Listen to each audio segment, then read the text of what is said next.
Добрый вечер, уважаемые коллеги. Сегодня наша встреча посвящена обсуждению организационно-методических вопросов по проведению Республиканской интернет-олимпиады «Основы медицинских знаний». Интерес к медицинским профессиям никогда не стихал, а в настоящее время, когда у нас наблюдаются такие вот сложные ситуации, связанные с нашим здоровьем, когда медицина развивается уже на стыке не просто биологических, химических наук, но и на стыке с информатикой, с информационными технологиями. Конечно же, проблеме формирования медицинских знаний обучающихся мы придаем очень большое значение. Кроме того, не нужно забывать, что медицинские знания, медицинские умения имеют очень большое значение и при решении задач по функциональной грамотности, которая сейчас становится у нас во главу угла. Итак, данная олимпиада у нас проводилась давно, лет 5 назад, и вот сейчас мы ее возрождаем, и я думаю, может быть, даже это будет уже у нас на постоянной основе. Олимпиада проводится в соответствии с планом реализации концепции учебного предмета «Основы безопасности жизнедеятельности» и в соответствии с планом реализации этого важного очень направления. Цель олимпиады – это профессиональная ориентация обучающихся, это демонстрация того, какими знаниями должны обладать учащиеся, которые интересуются медициной, которые планируют поступление в профессиональные организации медицинского направления. Это представление обучающихся о специфике медицинских знаний, это развитие творческого потенциала обучающихся, которые интересуются медициной. Кто может принять участие в олимпиаде? Олимпиада предназначена для учащихся 9, 10, 11 классов. Но если ученик, например, восьмиклассник, он проявляет очень углубленный интерес к данной проблеме, то не возбраняется наиболее таким вот одаренным учащимся 8 класса принять участие в олимпиаде. Олимпиада будет проводиться в режиме онлайн на платформе государственной образовательной организации дополнительного образования Коми Республиканский институт развития образования. Время открытое будет с 10 до часу. И дети будут проходить олимпиаду в разные дни. Ну, это уже говорит о том, что задания для 9 класса и 10-11 класса будут разные. Как будет проходить олимпиада с использованием компьютерных технологий, мы с вами обговорим несколько позже. Какова будет структура и содержание олимпиады? Все олимпиадные задания будут разработаны в соответствии со школьной базовой программой по предметам биологии, экологии, основы безопасности жизнедеятельности. Еще раз повторяю, что это базовые будут задания, но вы сами знаете, что такие задания можно сделать и несколько и на углубленном уровне, но не будут задания выходить за рамки школьной программы. По структуре олимпиада будет состоять из 2 частей – теоретическая часть и практическая. Теоретическая часть будет подразумевать выполнение тестовых заданий с выбором одного или множественных ответов на соответствие. Практическая часть, она так называется несколько условно, потому что мы не будем привлекать детей непосредственно к выполнению каких-то манипуляций медицинского характера, а это будет работа аналитического характера, рисунки, нужно будет проанализировать способы оказания первой медицинской помощи, задание на узнавание по рисункам организмов, которые представляют угрозу для здоровья и жизни человека. Задания практической части базируются на иллюстрациях школьных учебников по биологии, И И из каких-то других источников эти иллюстрации не будут взяты. Теперь, как должна быть проведена Олимпиада в образовательной организации? Ну, на основе того информационного письма, которое мы разослали, вы в своих образовательных организациях формируете приказ о том, кто из педагогов будет назначен ответственным координатором за организацию проведения Олимпиады в своей образовательной организации. Это может быть учитель биологии, учитель ОБЖ, может быть другой какой-то ответственный педагог. Для проведения Олимпиады должна быть подготовлена аудитория с выходом, оборудованная ноутбуки, компьютерами, с выходом в интернет. Для того, чтобы учащиеся контролировали время, рекомендуется иметь часы в аудитории и бумагу для записи, ручки, карандаши. Насчет компьютеров. Вы можете сказать совершенно справедливо, что может оказаться так, что не будет в указанное время компьютеров для всех обучающихся. В таком случае допускается использование современных смартфонов, при помощи которых учащиеся смогут войти на сайт КРИРО и, соответственно, получить доступ к заданиям. Как это будет проходить, мы с вами тоже обговорим. Так как ученики имеют все-таки рабочий компьютер, рабочий смартфон, то они будут иметь такую еще и возможность, такое желание, чтобы куда-то что-то заглянуть, подсмотреть. Значит, здесь мы используем такой принцип, как принцип академической честности, что нельзя пользоваться различными техническими устройствами как источниками информации. Нельзя также пользоваться и любыми бумажными носителями информации, просить помощи в выполнении заданий у своих товарищей или у учителя, который будет, соответственно, находиться в этой аудитории. Вот в этом состоит принцип академической честности. Если что-то будет ребенку непонятно в плане работы с техническим устройством, то тогда он может попросить помощи у учителя.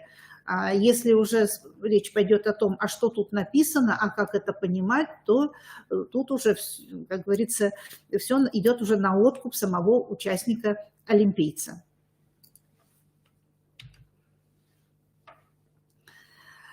По результатам выполнения олимпиадных заданий будет выстраиваться рейтинг.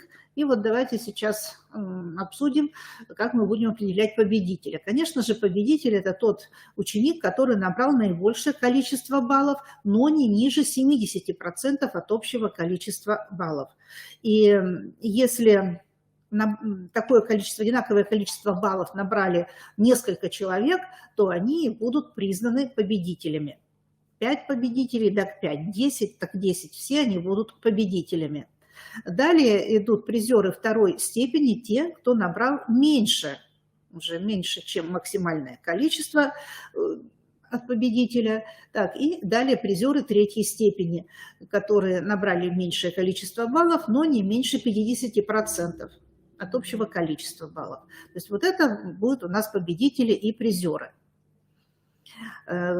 Призером не признается участник, набравший менее 50% от максимального количества баллов. Он будет просто участником Олимпиады.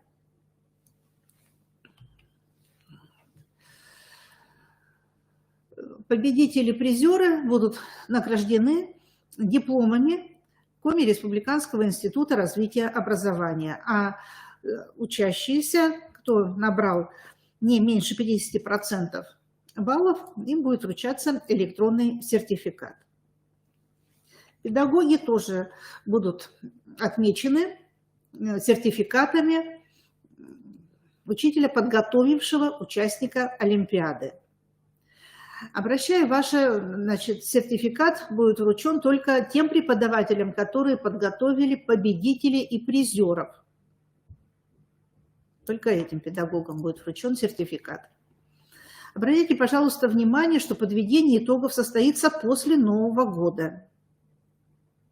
Мы ведь Олимпиаду проводим 21-22 декабря, когда там будет выстроен рейтинг, подсчеты будут все соответствующие сделаны. Так? Ну, то есть вот итоги конкретно будут известны уже после 12 января. А рассылка наградных документов – это дело еще более сложное, так, до 15 февраля, потому что наградные документы нужно оформить, поставить подпись ректора, поставить печать, поэтому этот процесс тоже длительный достаточно. Доведите, пожалуйста, эту информацию до своих обучающихся. И прошу, значит, очень прошу, что не, как говорится, не звонить, так, не спрашивать, а когда что будет. Вот когда все будет подготовлено, тогда будет уже и известно. Апелляции по результатам интернет-олимпиады не принимаются. Ответы выверены, так, и здесь уже никаких проблем быть у нас не будет. Проверка осуществляется автоматически, электронным способом. Так, теперь поговорим о регистрации участников. У нас в положении имеется ссылка для регистрации, но рассмотрим алгоритм регистрации. Регистрация происходит на сайте института, Коми Республиканский институт развития и образования. Вот на этом сайте единая система дистанционного обучения Республики Коми. То есть если вы откроете официальный сайт института, так, справа мы увидим вот такую вот колоночку различных сайтов, так, находим единая система дистанционного обучения. Когда мы войдем в эту систему, то находим рубрику «Образование». Находим рубрику «Образование». Так, далее. Зашли в «Образование», так, и находим нашу категорию. Это учащиеся. Заходим в этот раздел, и мы увидим очень много папок, которые содержат конкурсные материалы. И находим папку, она у нас самая сейчас пока последняя идет, находим папку «Олимпиада. Основы медицинских знаний». Так. И когда мы войдем в эту папку, нажимаем, так, то у нас выходят такие вот строчки, как «Основы медицинских знаний» для соответствующих наших классов. Так. Но это еще не все. Значит, далее мы должны зарегистрироваться. Если мы нажмем, например, на какую-то строчку, так, то нас попросит зарегистрироваться. У многих учащихся уже имеются свои логины и пароли, под которыми они входили в государственную информационную систему электронного образования.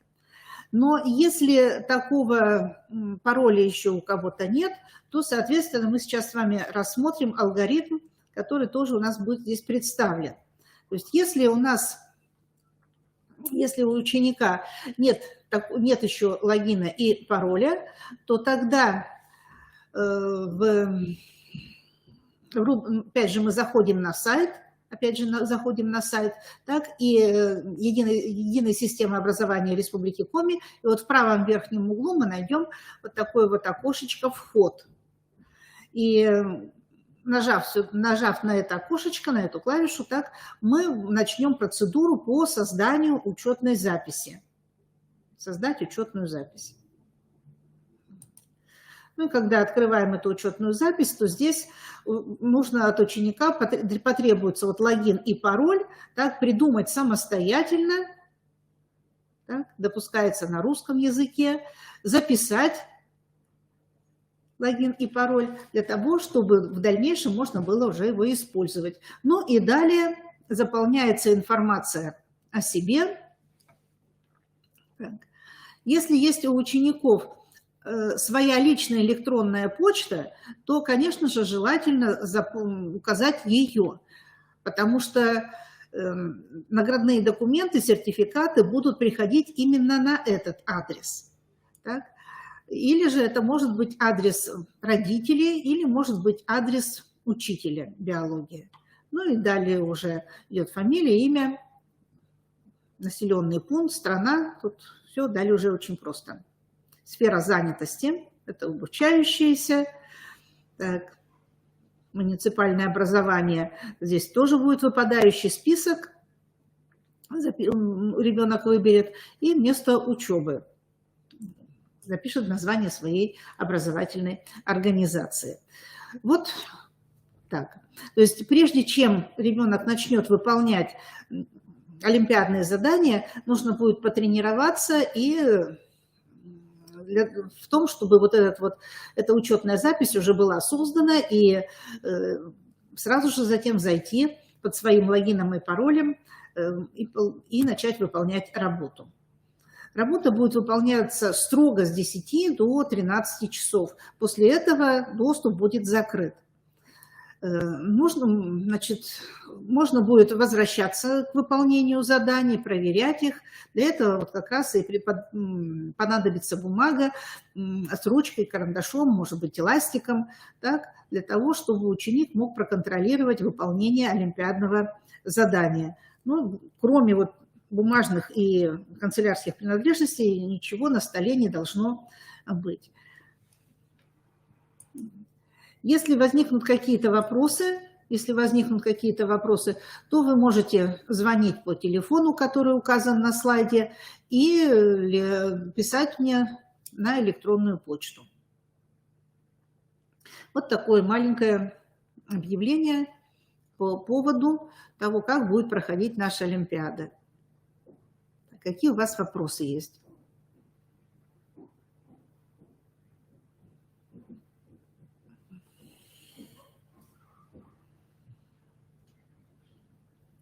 Так.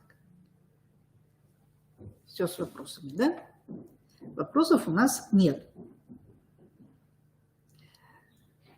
Конечно же, например, может быть, у кого-то есть вопрос по содержанию.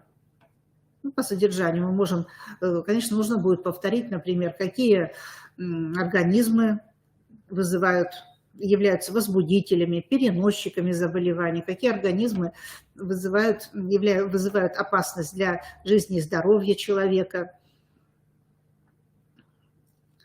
Посмотреть иллюстрации, особенно, например, по переносчикам каких-либо заболеваний, по жизненному циклу возбудителей заболевания. Способы оказания первой медицинской помощи проанализировать по рисункам.